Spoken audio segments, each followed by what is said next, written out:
Today's Saturday, January 23rd, and we've just successfully moved a Manzanita plant. The Latin name is Artistaphylos franciscana.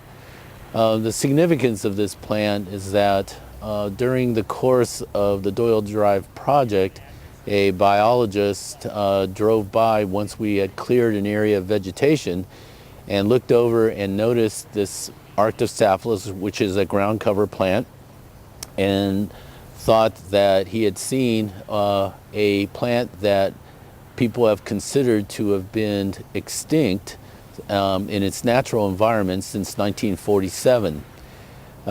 Since then, we've been working very closely with U.S. Fish and Wildlife Service, California Department of Fish and Game, and local botanists, horticulturalists, and scientists from University of San Francisco, and also the curators from arboretums in the Bay Area to decide what to do with this plant. Now, the significance of all of this is that because this plant was thought to have been extinct in its natural environment, it was never afforded any kind of a status as being either endangered or threatened.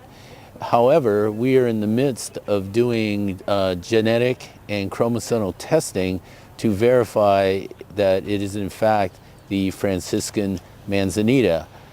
Based on just visual observation by Professor Tom Parker and Mike Vasey from San Francisco State, that they feel that they are 90% sure that yes, this is the Artistaphylos franciscana, the Franciscan Manzanita, and that this has been found in its natural environment. Although we found it in one of our gore points within the roadway system, nevertheless, it's considered to be in a natural environment. What we've been doing is working with the federal and state agencies in order to find out what to do with the plant as far as the best management for it. We have the Doyle Drive project.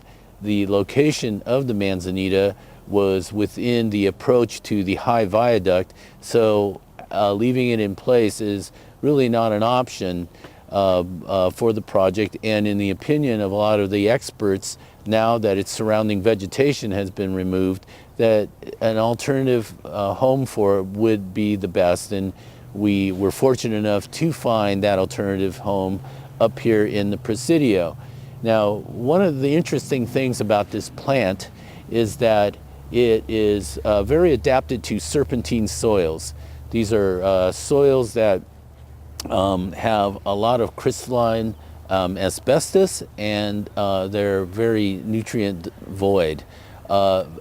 So finding another home for it was difficult, but we were able to find a very nice home for it up here in the Presidio area.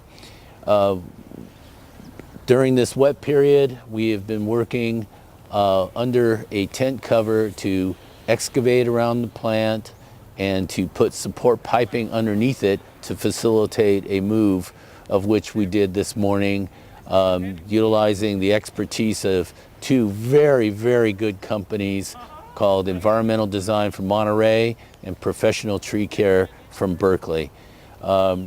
As professionals, they came in, they did a great job, and it could not have gone smoother. We've encountered rain during the move. We've encountered rain all week. But what can I say? You know, it went off like clockwork, and the plant is in the ground. It's getting backfilled right now, and a job well done by all. What's interesting about this is that in this case, the success of moving a plant like this could not have been done without the collaboration of the state, federal agencies, U.S. Fish and Wildlife Service. And again, we had the Presidio Trust involved. We had San Francisco State. We had the curators from the arboretums. We really took in all of the local expertise, the people who really know what's going on with this plant to help us, guide us in making informed decisions. And we were able to turn this around really quick in terms of getting a memorandum of agreement between 3 federal and 2 state agencies in record time. So all in all, this has been a real good collaborative effort. This is something that we've now been able to show others in the community that Caltrans takes seriously the significance of finding environmentally sensitive plants and how to care and do the right kind of practices and management for it. And hopefully that others will find that this worked well and that we can share this and do this in other endeavors in the future. Thank you very much.